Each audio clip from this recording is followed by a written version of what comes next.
wherever we go, you will always know that the army goes rolling along.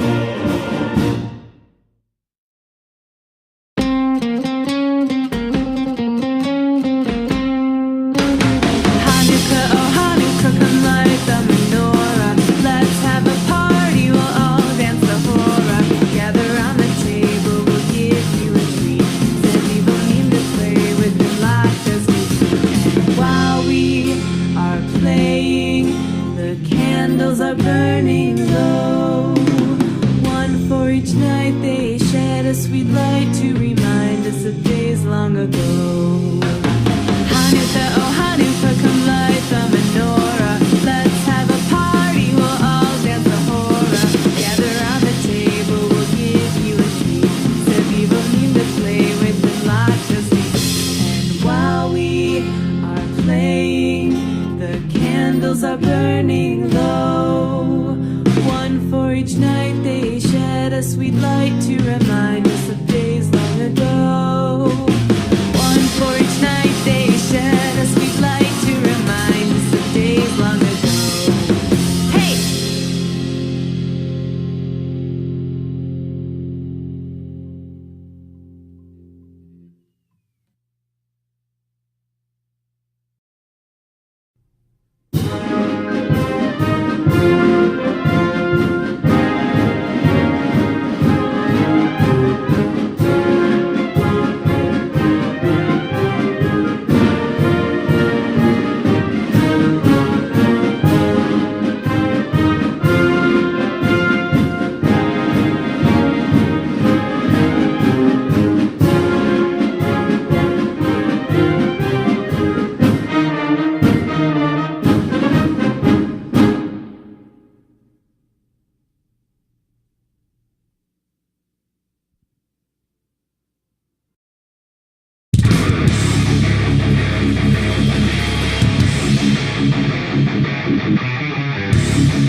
Anchors away, my boys, anchors away. Farewell to college joys, we sail at break of day. Through our last island shore, drink to the foam, until we meet once more. Here's wishing you a happy voyage home. From the halls of Montezuma to the shores of Tripoli, we defied our country's battles in the air, on land and sea. First to fight for right and freedom, and to keep our army. We are proud to claim the title of United States Marine. Blue of the seven seas, gold of God's great sun, let these our colors be till all be done. By seven shore we learn, gave Eastern call, faith, courage, service, true with honor, honor over all.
Thomas Avery, and I served as a Democrat in the Indiana House of Representatives for 36 years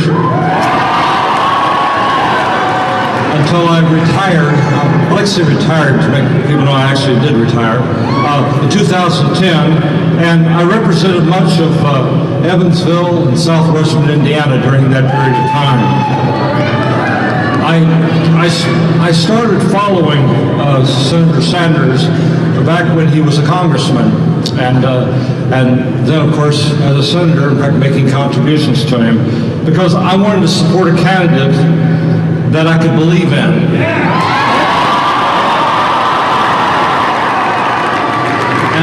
And someone that was true to himself and the people he represented.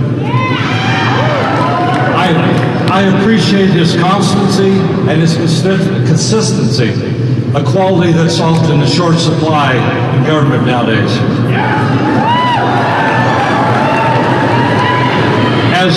As a Vietnam veteran,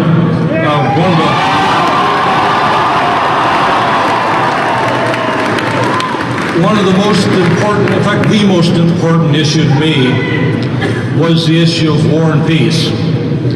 And I appreciate the fact that Bernie Sanders voted no on the war in Iraq.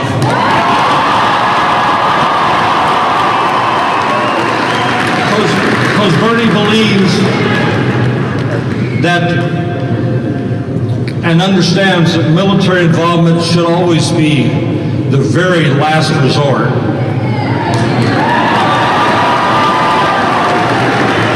There's a folk song that I often listen to that, if I can find it, that tells me where we're at in this campaign and at this stage in the campaign.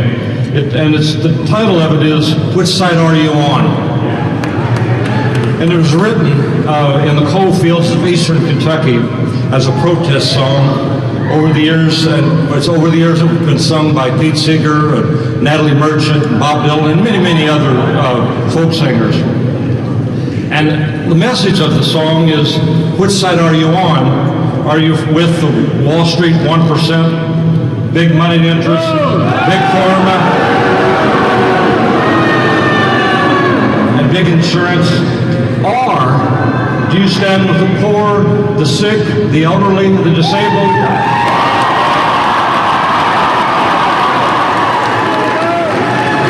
Do you stand up for our environment? Affordable education? And do you stand up for the working people in America? I believe that Bernie has a vision of the future that we can believe in. He wants to get the corrupting influence of big money out of politics. I want to leave you with another message too. And when I was in college, I got involved in politics for the very first time. And it was during the campaign for Eugene McCarthy for president. Just like this campaign, a lot of young people, we did door to door, we did all the things that you do in a campaign. However, when the campaign was over, young people disappeared. And I went to the Democrat State Convention as a McCarthy delegate that year. But a lot of the young people and a lot of the people involved in that campaign just left politics. And that's something that I hope doesn't happen this year. Because I see a big difference too. That was about a campaign. This is about a movement.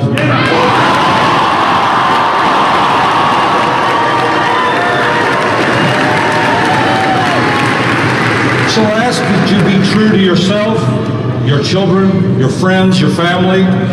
Get involved. And I know we've got today and tomorrow, and then we have other states, but get involved. Support Bernie Sanders for President of the United States.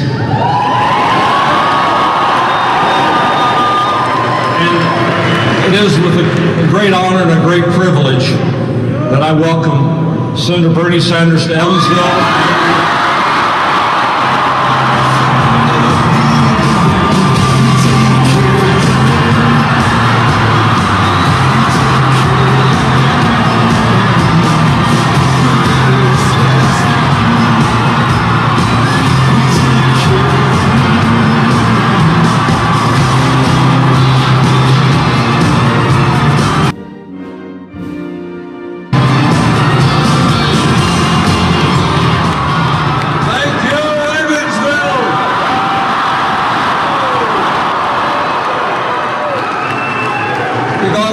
people here today, and I thank you all very much for coming out.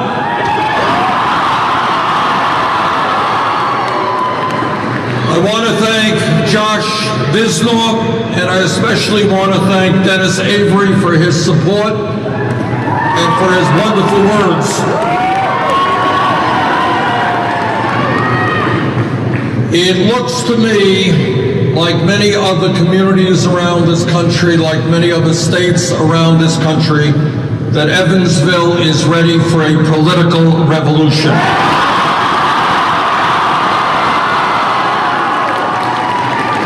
That we all love this great country, but we know we can do much better.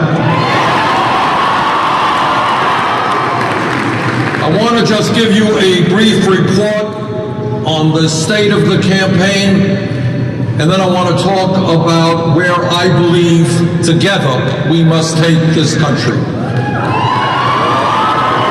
When we began this campaign, we were considered to be a fringe candidacy. We had no money, we had no political organization, and we had no name recognition. Other than that, we were doing pretty well. We started this campaign some 60, 65 points behind Secretary Clinton. We were taking on the entire Democratic establishment. Looks to me like you're not intimidated by the establishment. And we were taking on, in Secretary Clinton's campaign, the most powerful political organization in the country, an organization that had won 2 presidential elections and ran a strong campaign for president in 2008. Well, you know what? A lot has happened in a year.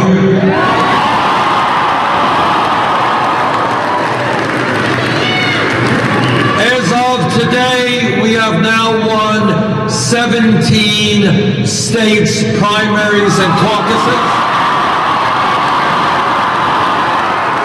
And if you can help us bring out a large voter turnout tomorrow, Indiana will be the 18th victory.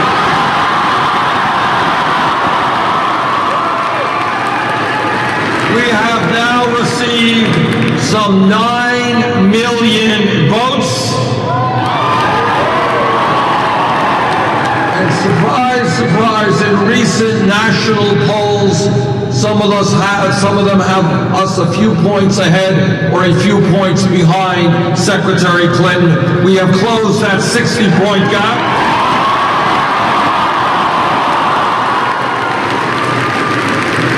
And what to me has been extremely gratifying is we, in this movement, this political revolution, are defining the ideas for America and for the Democratic Party.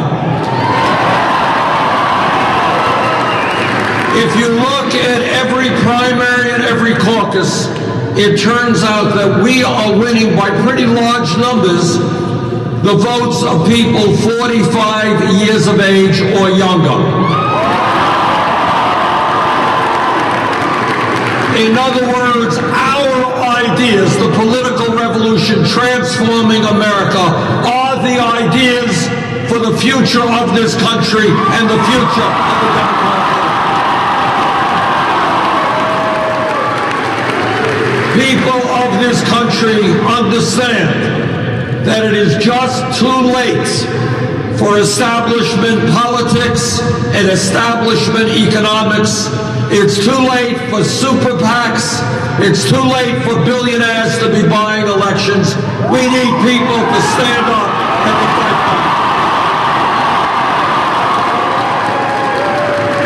Now, as of today, in what I call earned delegates, the delegates that you earn after a primary or a caucus, we have won about 45% of them. There are 10 states left And we have to earn over 50% of those delegates, and that's what the importance of Indiana is. And we're going to fight as hard as we can for every vote. But when we talk about a rigged system, it's also important to understand how the Democratic convention works. We have won, at this point, 45% of pledged delegates, but we have only earned 7% of super delegates. So in other words, the way the system works is you have establishment candidates who win virtually all of the super delegates. It makes it hard for insurgent candidacies like ours to win. But you know what? We're going to fight for every last vote, and we're going to...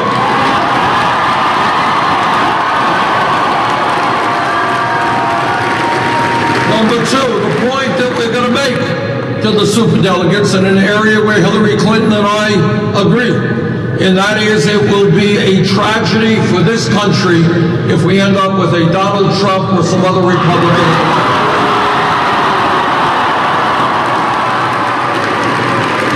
And the point that we are going to make to the superdelegates, all of whom share that same understanding, is that poll after poll, virtually every single national poll, every single poll in a battleground state like Indiana, you know what those polls show?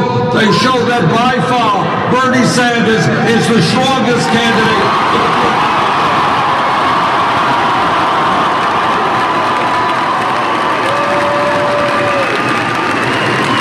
And the reason for that is fairly obvious. We appeal to virtually all the Democrats, but we do a lot better with independents than Secretary Clinton.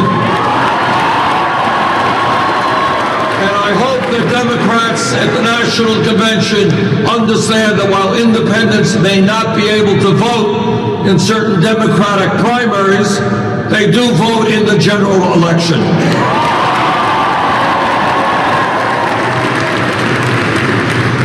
Let me very briefly summarize some of the differences between Secretary Clinton and myself. Number one, it will tell you a whole lot about the nature of a campaign and a candidate as to how you raise the money, the many, many millions of dollars you need to run a winning campaign.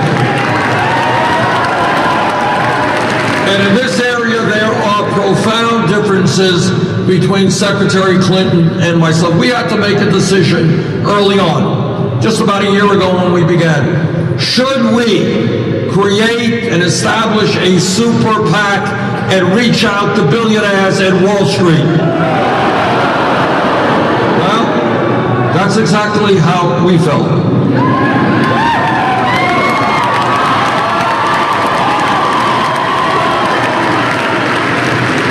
So we said, hell no to super PACs.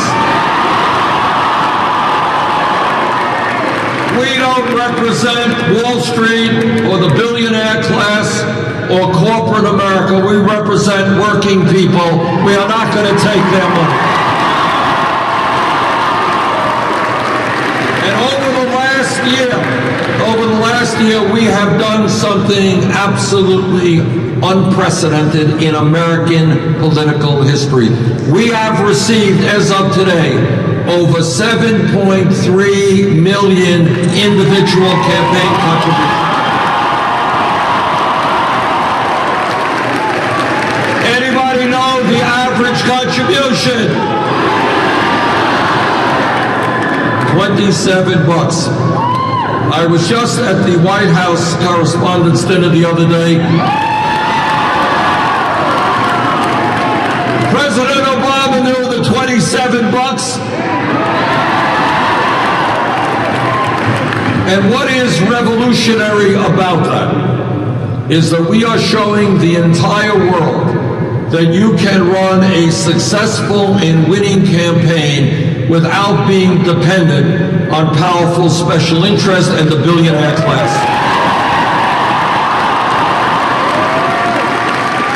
and that we can come into office as President of the United States without being indebted to anybody except the American people.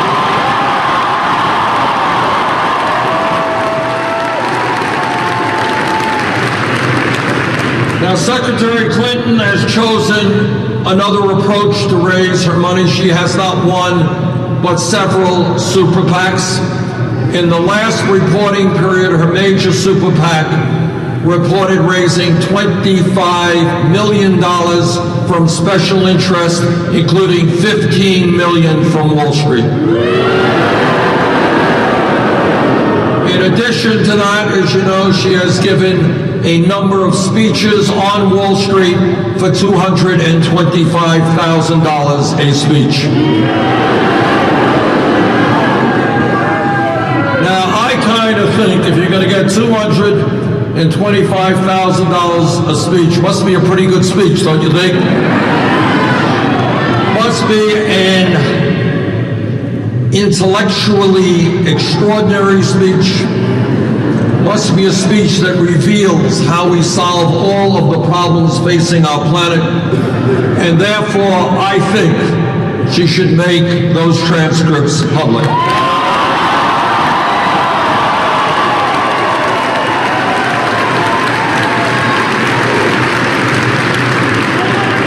But there is other differences, many other differences between the Secretary and myself, which impacts all America, but a lot of them really impact Indiana more than most states.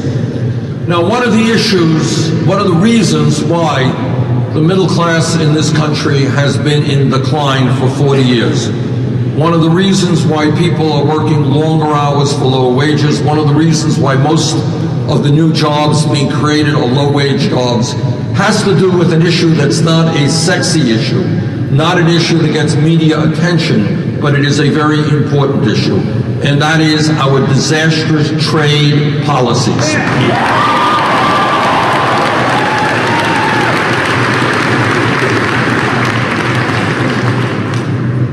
What we have seen in the last 30 or 40 years are tens of thousands of factories in America shutting down, corporations throwing American workers out on the street by the millions, and then moving to low-wage countries like Mexico or China.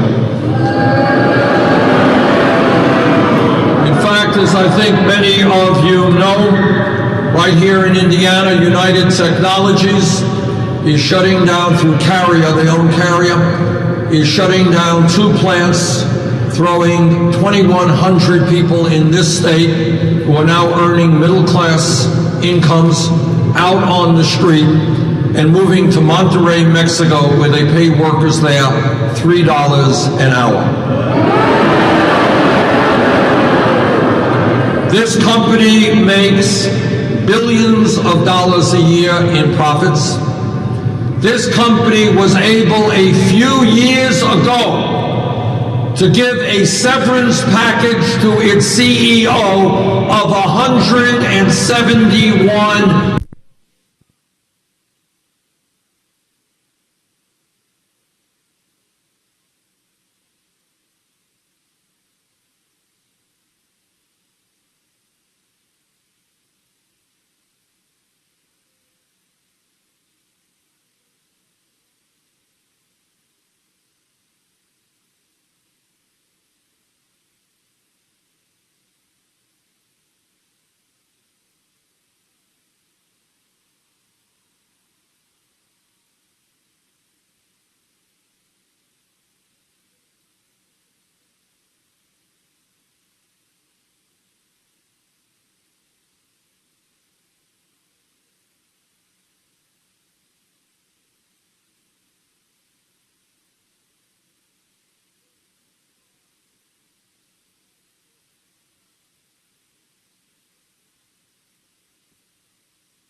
What these guys get away with, the kind of greed. Number of years ago, there was a guy who was the head of General Electric. His name was Jack Welch. Anyone know Jack Welch's name?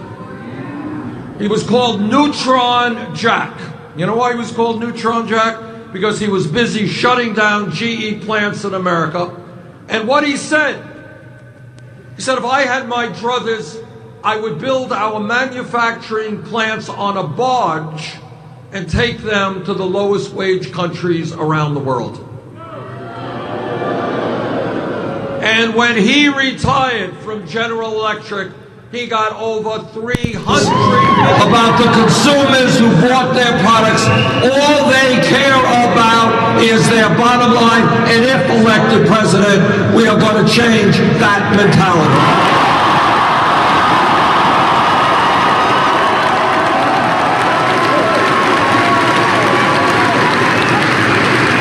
Some of you may know that a few weeks ago I was invited to go to the Vatican to participate in a very important conference dealing with an international issue.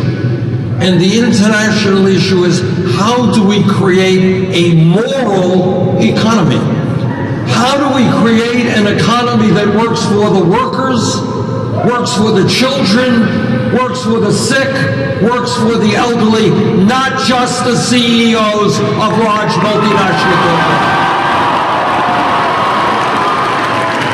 And if elected president, that will be exactly the mission that together we will undertake, creating a moral economy, not an economy based on greed.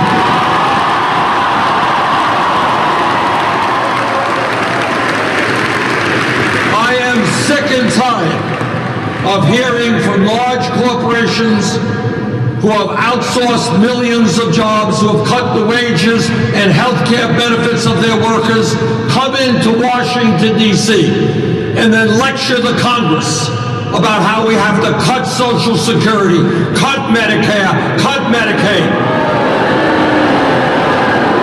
Well, maybe it's just time that they cut the compensation packages that they get.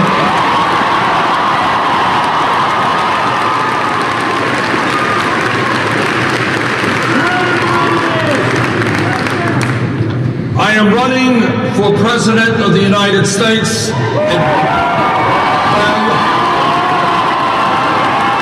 You all knew that, I hope.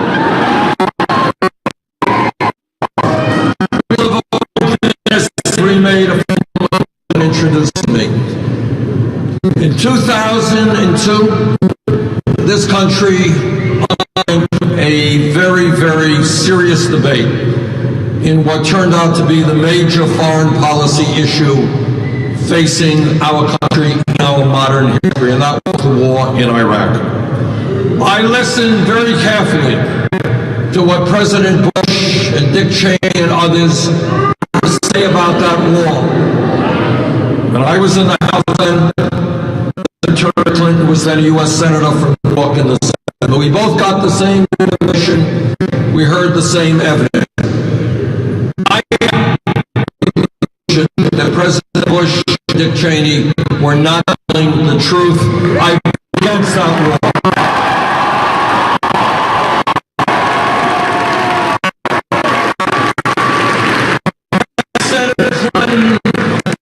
The same information voted for that. Let me just say this. I'm the chairman of the U.S. Committee on Veterans Affairs. And I want to thank all of the veterans here today. And I want to thank all of the veterans throughout our country who have put their lives on the line to defend us.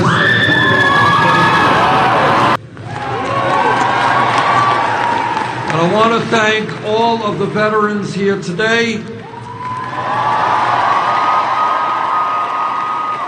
I want to thank all of the veterans throughout our country who have put their lives on the line to defend us. And obviously, it is a no-brainer from a moral perspective that when people put their lives on the line to defend us, we have a moral obligation to make sure that they get all of the health care and all of the other benefits they have earned.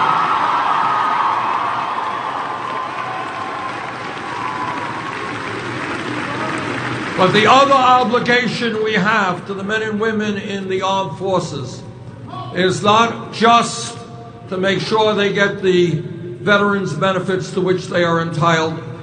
It is also an moral imperative that we do not send them off to wars that we never should have gotten into.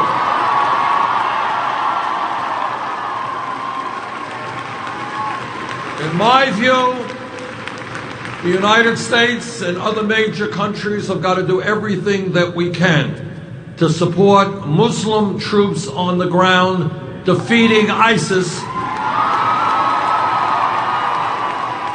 destroying ISIS.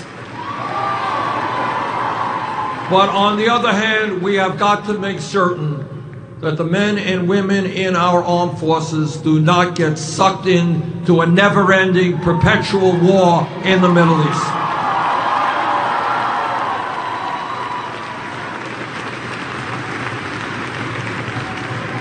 One of the major crises we are beginning to deal with, and you will hear more about this globally and in the United States, is the question of how we continue to have clean drinking water for our people.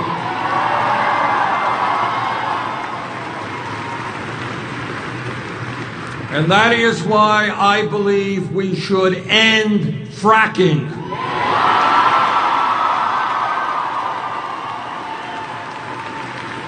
That is a different position than Secretary Clinton has. All over this country and in Indiana, and in Vermont and in every other state in this country, we have workers working at wages that are unacceptably low. Now, you can do the arithmetic as well as I can, but if you make $7.25 an hour, $8 an hour, $10 an hour, you simply cannot earn enough money not only to take care of a family, you can't even take care of yourself.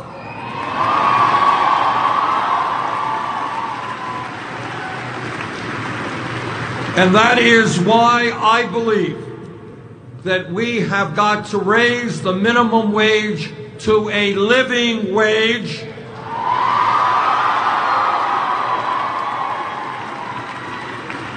And that living wage is $15 an hour.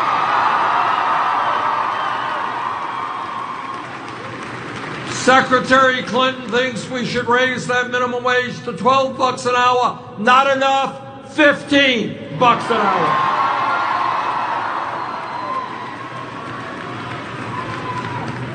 A great nation is judged not by the number of millionaires it has or by the number of nuclear weapons it has. A great nation is judged by how well it treats its weakest and most vulnerable people.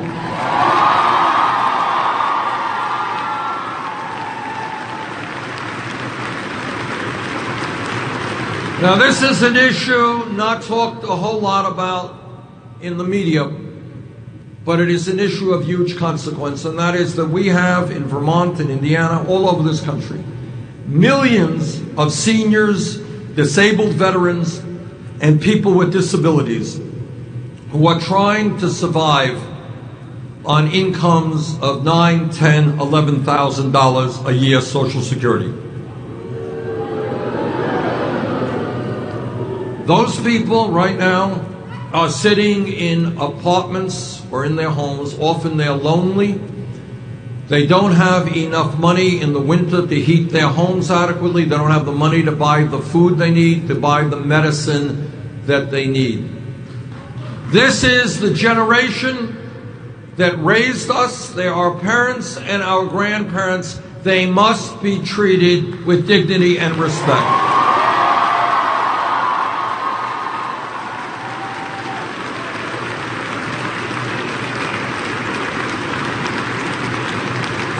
Now, my Republican colleagues in the Senate, they respond to this crisis by saying we should cut Social Security benefits. Can you believe that?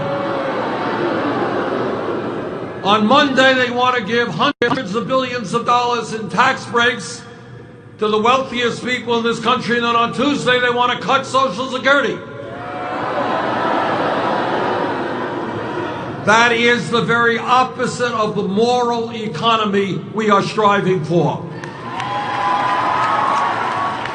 So I say to my Republican colleagues in the Senate and in the House, no, you're not going to cut Social Security benefits for the elderly, for disabled vets, for people with disabilities. We're going to raise those benefits.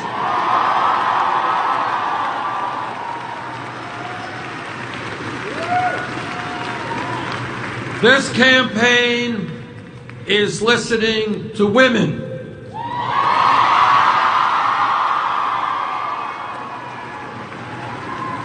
And women are telling me from coast to coast, they are tired of going to work and making 79 cents on the dollar compared to men.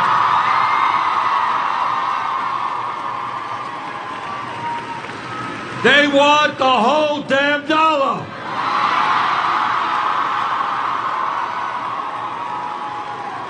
And I know that every man here today will stand with the women in the fight for pay equity.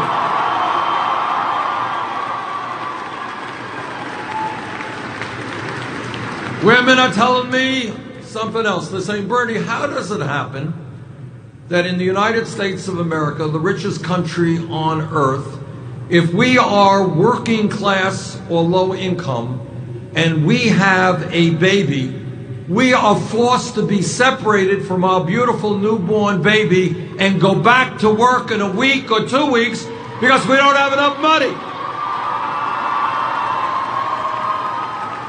And the women are asking me,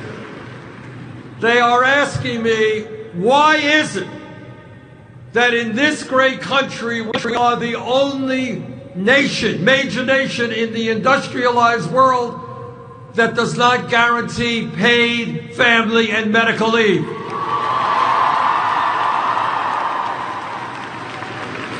And those women are absolutely right. If you have a baby in America, you should have the right, as the mom, as the dad, to spend time home getting to know and love your baby.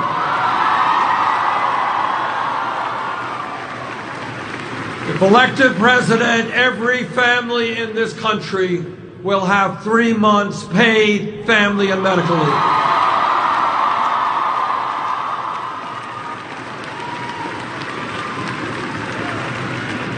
Women are also asking me, they say, how does it happen that we got these Republican candidates and Republican senators and governors and all these guys running around the country talking about so-called family values? Now, you all know what Republicans mean by family values. They mean that every woman in this room, in this state, in this country, should not have the right to control her own body. I disagree.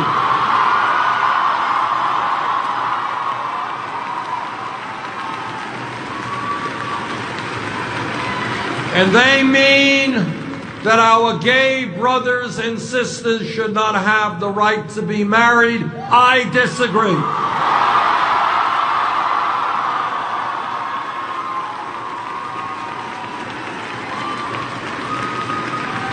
And if you want to talk about hypocrisy, there is no issue that I can think of where hypocrisy rises to a higher level than this issue. You got Republicans who say, we hate the government is terrible, we want to privatize Social Security, we want to cut Medicare, we want to cut Medicaid, we want to cut federal aid to education, government is terrible, terrible, terrible, except when it comes to a woman having to make a choice.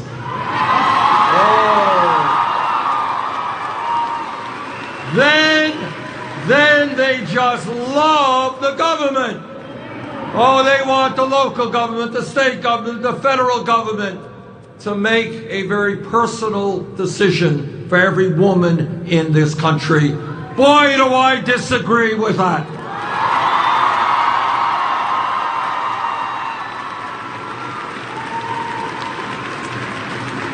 What this campaign is about, and why the establishment is getting very, very nervous, is that we are urging people to think outside of the status quo, to think outside of the box, to think outside of the options that the corporate media often presents to us. See, very often you're going to turn on the television, you're going to see these pundits there, and they're going to say, well, you know, I don't know, it's a tough choice. Either we're going to cut nutrition programs for children, or we're going to cut educational programs. Harry, what do you think? Which program should we cut? Oh, I don't know. Well, I don't think those are the choices we have got to make.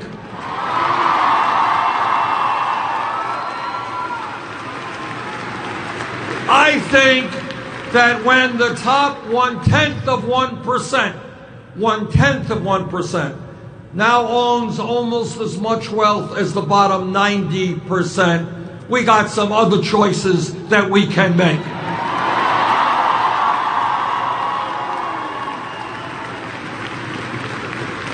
And I think that choice is to tell the billionaire class and the corporations.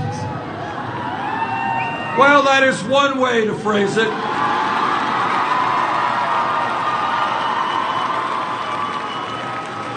See, I myself am constrained. I can't quite phrase it like that, but that's not bad. You get to the point very succinctly. I like it. And I will not repeat what the gentleman just said. But it's something with F off. I don't know what it was.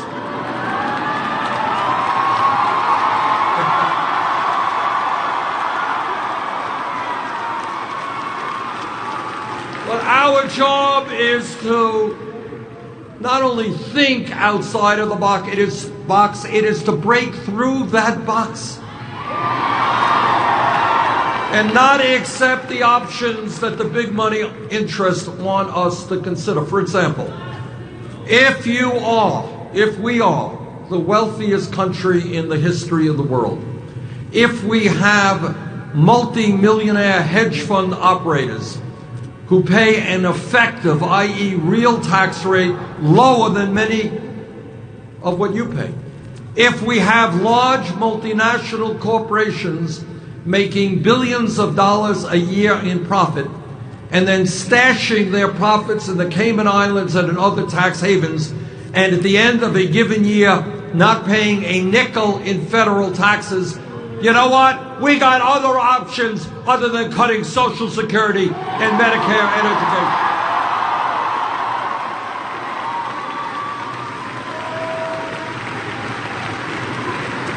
So I say to the billionaire class that we are going to fight for a moral economy, and that moral economy means we are going to wealthiest people in this country to start paying their fair share of taxes.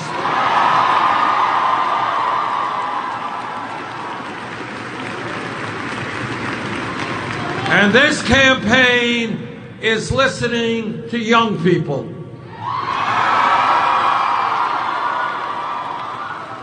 And again, when you think outside of the box, listen to what young people are saying. They're saying, Bernie, you know, we listen to our parents, we listen to our teachers, we listen to our community, and we did what everybody told us was the right thing to do, and it is the right thing to do. Go out and get the best education that you can.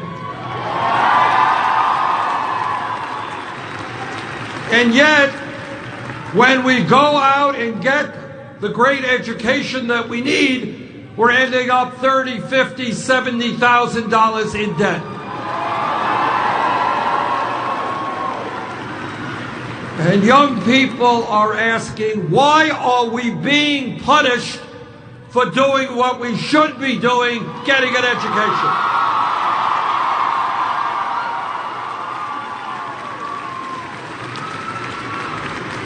And in a rational economy, there is no answer to that question. Young people are absolutely right.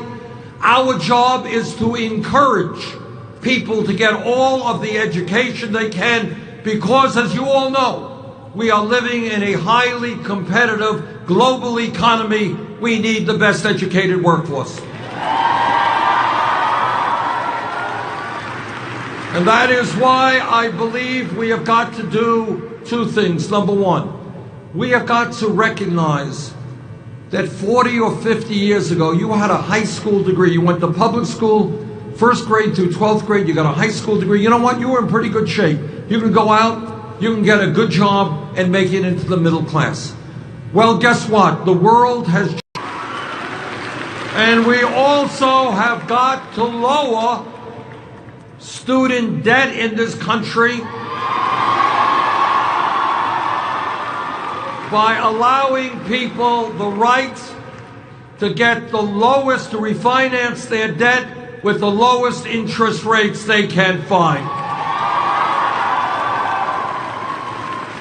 Well, people say, Bernie, you're Santa Claus, you're giving away free tuition, public colleges and universities, you're going to lower student debt, how are you going to pay for it?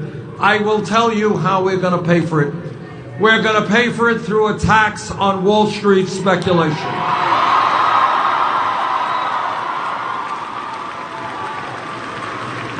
When Wall Street's greed and illegal behavior nearly destroyed this country and our economy, against my vote, the Congress bailed them out.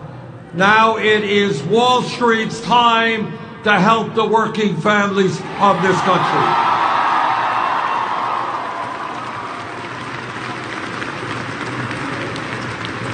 This campaign is listening to our brothers and sisters in the Latino community. There are 11 million undocumented people in this country. They deserve comprehensive immigration reform and a path toward citizenship.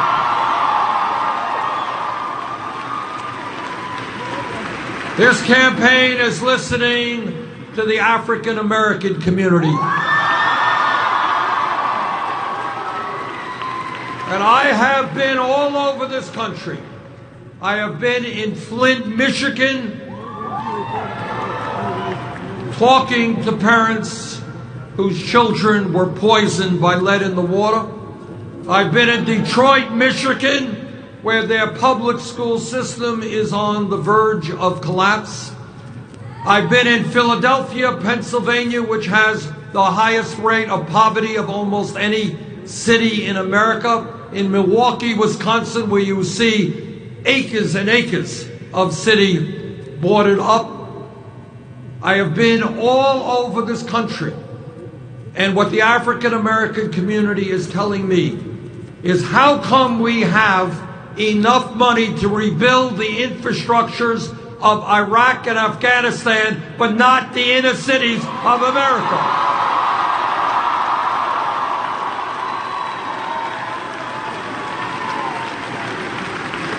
How come we have youth unemployment in inner cities of America of 40 or 50%? And my response is that yes, we are going to change our national priorities. Instead of investing in jails and incarceration for our young people, we're going to invest in jobs and education.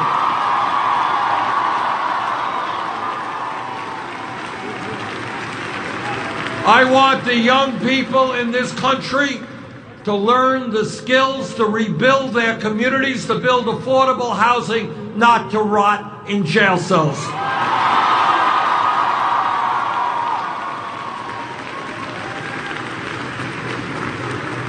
This campaign is listening to a people whose pain is almost never heard, and that is our brothers and sisters in the Native American community.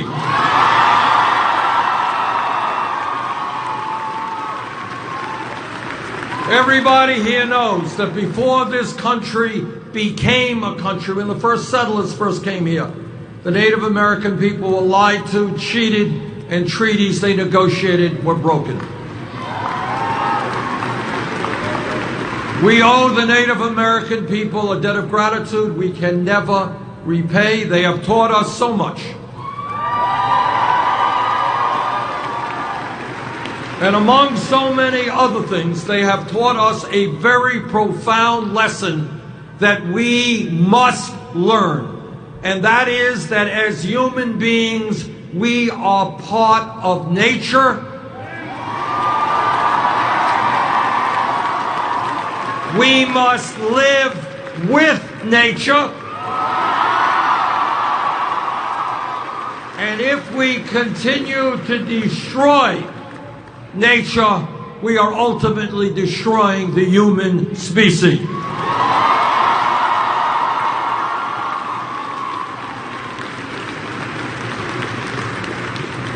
Which takes me to another enormously important, not only American issue, but global issue. I am a member of the U.S. Senate Committee on the Environment. I have talked to scientists all over our country and all over the world. And here is the simple truth. Climate change is real. Climate change is caused by human activity, and climate change is already causing devastating harm in our country and around the world. And it is beyond my comprehension that not one Republican candidate for president, starting back when they had, 15, 20 of them, that virtually none of them was prepared to come forward and tell the American people what the scientists are virtually unanimous in understanding. When you have a major political party rejecting science, we got some real serious problems in this country.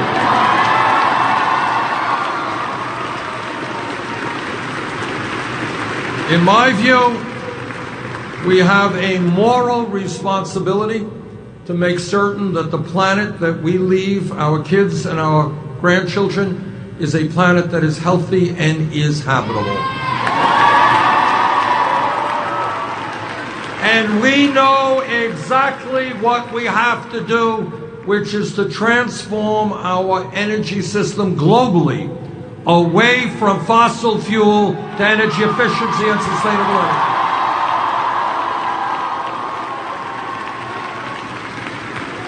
And when we do that, we understand that there will be economic dislocation, and we understand that the workers in the fossil fuel industry need all of the help they can get in terms of new jobs, new education.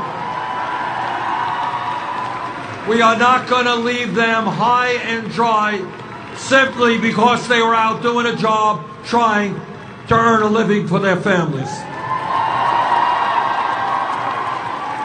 So we are going to make substantial investments in those areas that have been impacted by a transformation of our energy system. When we talk about thinking outside of the box, thinking big, not small, we got to ask ourselves a very important question. How does it happen that every major country on earth, the United Kingdom, France, Germany, Holland, Scandinavia, Italy, every major country on earth guarantees health care to all of their people as a right? But we in the United States, uniquely among major countries, do not. I live 50 miles away. I live in Burlington, Vermont, 50 miles away from Canada. They guarantee health care to all of their people. Now, the Affordable Care Act, and I'm on the committee that helped write it, has done some very good things. But we have got to go further.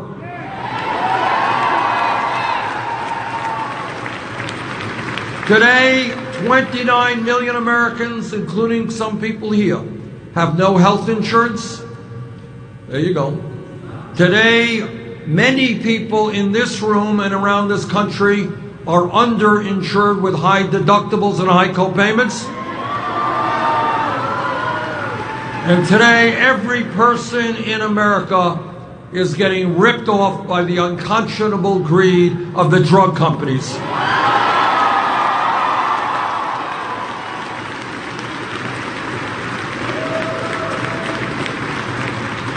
It is not acceptable to me that the drug companies charge the American people by far the highest prices in the world for prescription drugs.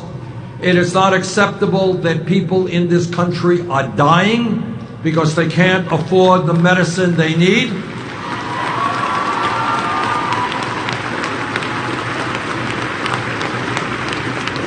It is not acceptable that in our country, many people don't know it, not discussed on media very often, but we spend far, far more per capita on health care than do the people of any other country. We spend almost 3 times what the British do, 50% more than the French. It seems to me that the private insurance companies and the drug companies are going to have to be told loudly and clearly that they will stop ripping off the American people.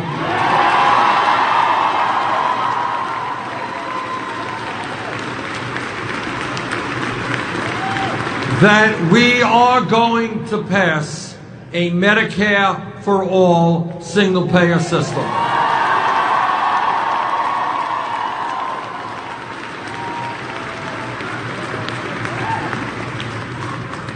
What this campaign is about is understanding American history. And what American history is about is that no real change has ever taken place from the top on down. It has always taken place from the bottom on up.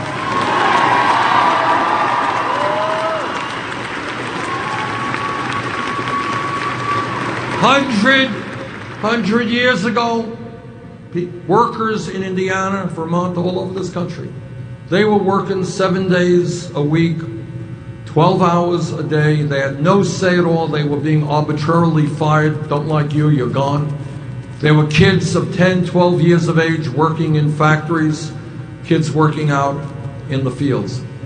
But what workers said is that they are not beasts of burden, they're not animals, they are human beings, they will have dignity on the job, and they form unions to protect their interests. And we thank the millions of workers who stood up to help create the American middle class through the trade union movement. Hundreds of years ago, at the time of the abomination of slavery, African Americans and their allies said, our vision for America is very different than racism and bigotry and segregation. And millions of people stood up and they fought back. Some of them died. We don't know their names. Many went to jail. Many were beaten. Some were lynched. But they stood up and they fought back for a vision of an America that would not be racist or bigoted or discriminatory.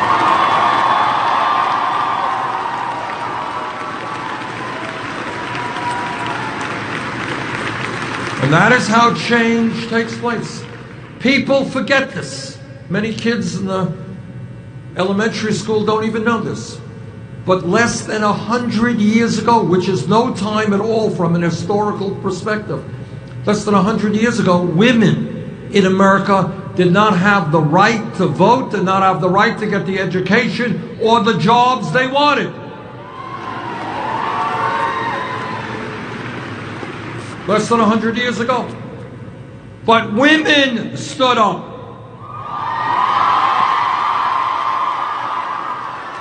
They went on hunger strikes.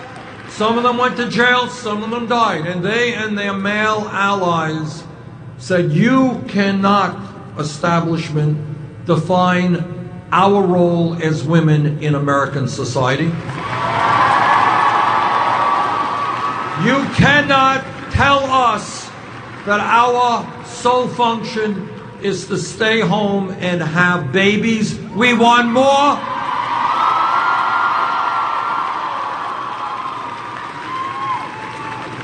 And women and their male allies fought to make it clear that in this country, women will not be second-class citizens.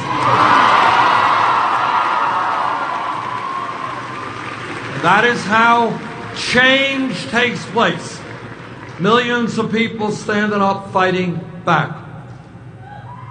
If we were in this room 10 years ago, no time at all, somebody jumps up and says, you know, Bernie, I think that by the year 2015, gay marriage will be made legal in 50 states in this country.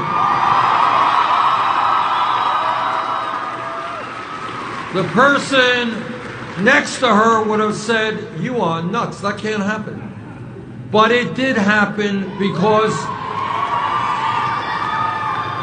the gay community and their straight allies stood up against unbelievable bigotry and hatred which exists today.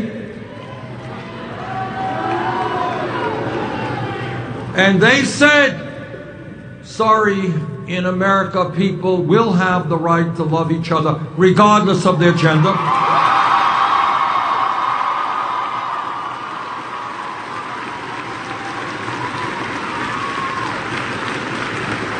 An hour. Person next to him would have said, $15 an hour? You want to more than double the federal minimum wage. You're crazy. You're thinking too big. You're too radical. Okay, maybe if we're lucky, we can get $9 an hour, maybe $10 an hour, $15 an hour. You are out of your mind. 2 years ago, we began to see workers in the fast food industry, in McDonald's, in Burger King, in Wendy's. They went out on strike. They stood up and they fought back. San Francisco, Los Angeles, $15 an hour. I remember. Oregon, California, New York State, $15 an hour. And if I've got anything to say about it as president, I will. $15 an hour in every state in this country.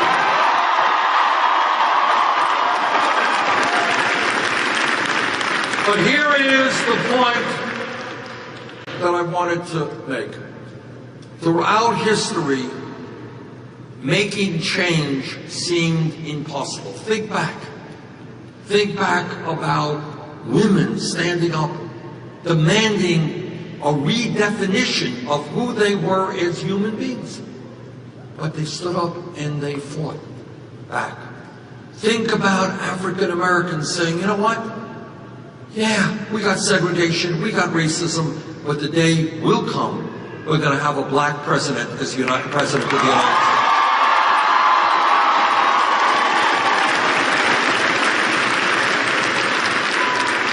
Those ideas were considered crazy 100 years ago. Absolutely nuts. And what always happens is the establishment wants you to think small. In a million different subtle ways. What they are saying, you're working for $9 an hour, well that's the way it is. You can't expect to get more, that's the nature of the market economy. You're a woman making 79 cents on the dollar, well that's really the way the economy works. We have grotesque levels of income and wealth inequality. 20 wealthiest people owning more wealth than the bottom 150 million. That's the free enterprise system. That's the nature of things. That's the way the world works. You can't change it. Middle class continuing to decline. Moms, dads, kids working incredibly crazy. Think that everybody in America is entitled to health care as a right. How dare you? How dare you? Who do you think you are to think that every kid in this country, regardless of his or her income, has a right to a college education? Who do you think you are? How dare you? Who do you think you are to think that every kid in this country... Well, that is exactly what this campaign is about. We are rethinking who we are and what our rights are. Well, that is exactly what this campaign... And from coast to coast, what we are saying is, we do think that if you work 40 hours a week, you should not live in poverty. We are not going to leave this planet in a terrible way for our kids and our grandchildren. And forgive my grammar, we are not going to leave this planet. We are going to tell the billionaire class that they cannot have it all and that their greed is going to end.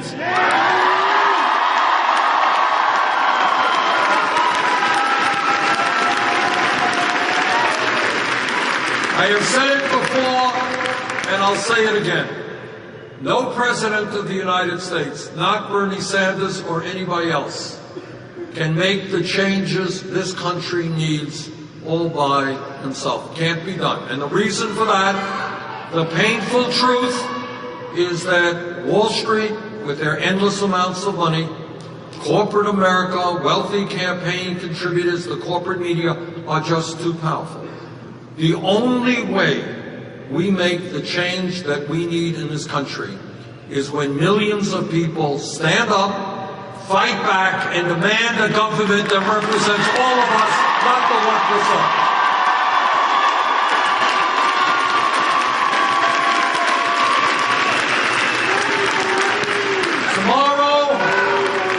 Tomorrow here in Indiana, the entire country will be looking at your state. And what they will be looking at is whether or not the people of Indiana are prepared to go forward with a political revolution.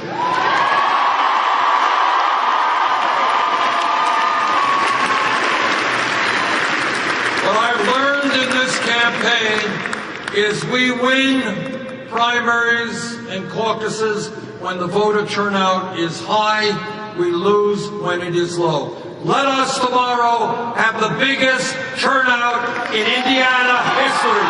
Thank you all.